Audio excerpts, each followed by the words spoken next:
Do you struggle with letting go? I know I have. For the longest time, actually.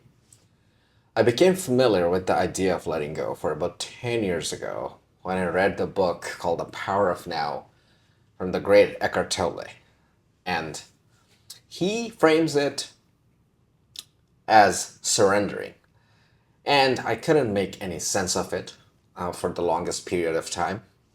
And now, after 10 years of being introduced to the subject, I have successfully used this concept to overcome chronic overthinking, insomnia, severe social anxiety, just to name a few problems. And I would say it's central to a lot of the way I live right now. And I think I have developed some understanding of it. And I would like to share my learnings about letting go with you in this video in the hope that it helps you on your path. These would be things that were not obvious to me when I encountered the concept, but is so now. So let's get started.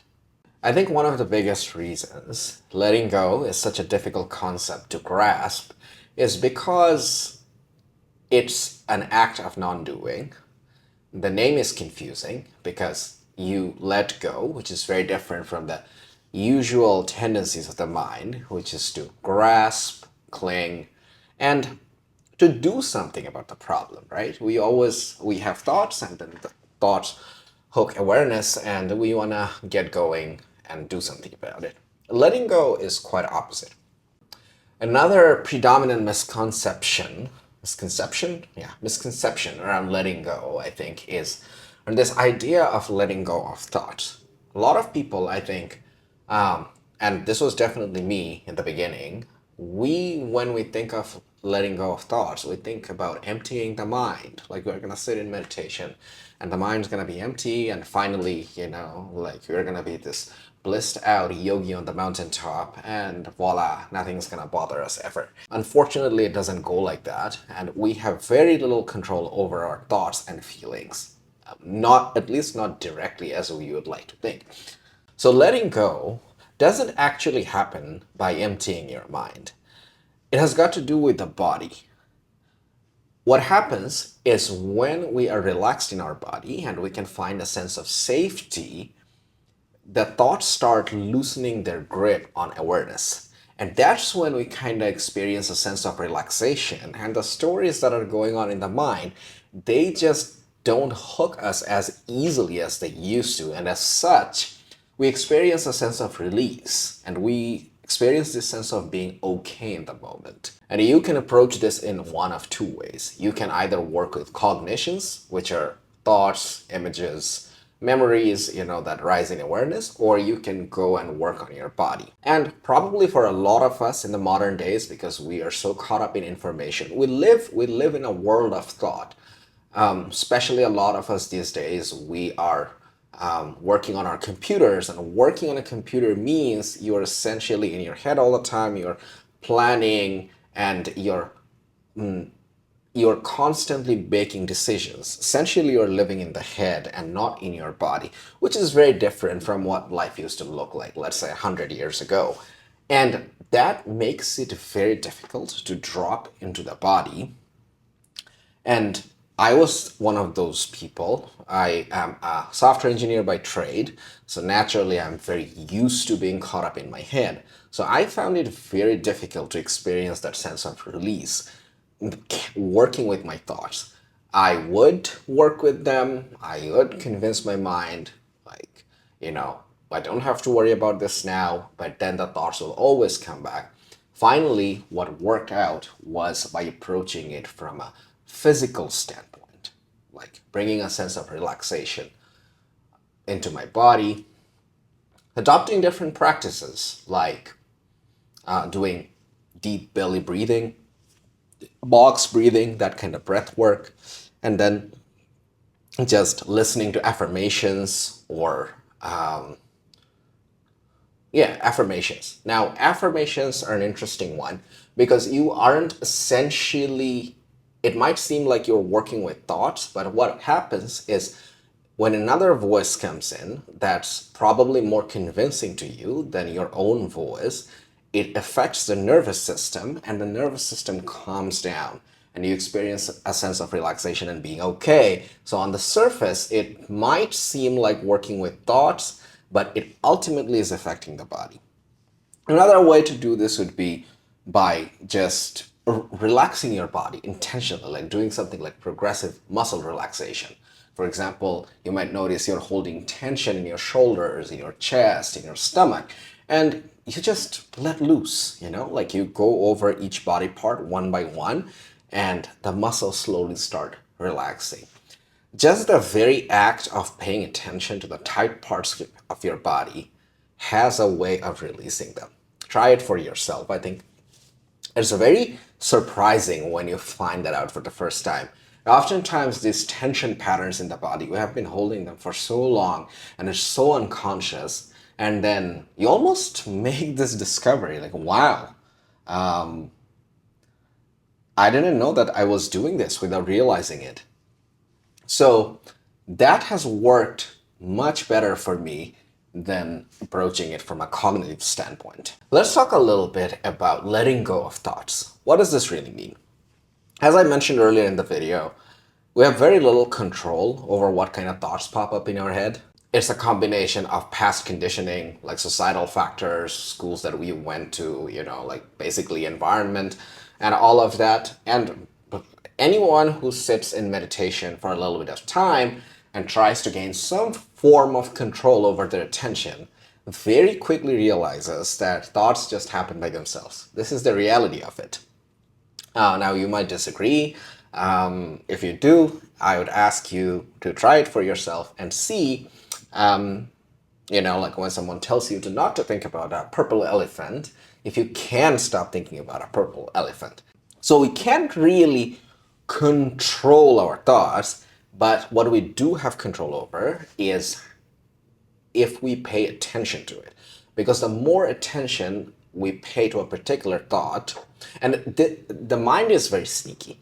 What it does is if you listen to a certain thought, it's going to launch a storyline around it, and the story is going to be told with such eloquence, is the word that comes to mind. So it's like a very skillful orator in your head who's going to appear very convincing, and you are actually listening to a story, right? So it's not like you're listening to the same thought over and over the way you'd listen to an affirmation. So all of that would sound very convincing, and like you're going to keep putting more and more attention to it. The more attention you give it, the more scenarios that the mind's going to keep coming with. And guess what? This is how we get hooked. This is how the opposite of letting go happens. And the way we work with that is we recognize, oh, I am launching this storyline again, like about whatever, about how I look like an idiot in front of the camera, how what I'm saying makes no sense and it's not going to be useful to anybody. And, it's basically all doom and gloom. There is no point in doing anything. Da da da da da. I noticed that, okay, I'm playing a story that's not helpful, and I'm going to shift my attention to something else. This is the key. This is the key. We play and fiddle with our attention, and the goal is to learn to make our attention move from one point to another whenever we recognize it's fixating on a point that's not really helpful. And there's a very simple way to train this quality. Anytime you catch yourself being lost in a thought train, you just come back to the present moment through the body. How could you do that? You could press your feet against the floor, like establish contact with the floor. And then maybe, like as you start doing this, if you get lost 1,000 times during the day, you manage to not get lost about 10 times. And then over time, through persistence, we get better at it. Which brings me to my third point. So if we keep doing this, if we make a conscious intention to practice coming back to the body, during our day-to-day life and practice shifting attention to physical sensations to ground ourselves in the here and now, over time the brain learns. The brain learns that it's not helpful to listen to these thought trains or identify with these emotions or bodily sensations as much. And it's much more pleasurable to find grounding in the moment. So it naturally starts letting go. And we basically move from this sense of conscious incompetence to conscious competence at this act of letting go. But in the beginning, it takes a lot of persistence. I know this from experience. One of the things that used to happen with me a lot is I'd wake up in the middle of the night because I have struggled quite a bit with insomnia. And I would just start dreading the next day and then start going down this rabbit hole of, like how I'm not going to be able to perform at work the next day. And then, like I'm going to lose my job and basically end up homeless. None of that really happened. I still have a home and an apartment. I am paying rent. So clearly none of those things came true. But back to my original point, over time, I learned to do this, to notice that there is my mind playing the doom and gloom story again, and it's time for me to come back to the moment and then do it over and over again. A very effective way to do this is to have an established short meditation practice. For me, it is Zazen, which is a sitting meditation, which I have talked extensively about in another one of my videos in the channel, 2 videos earlier.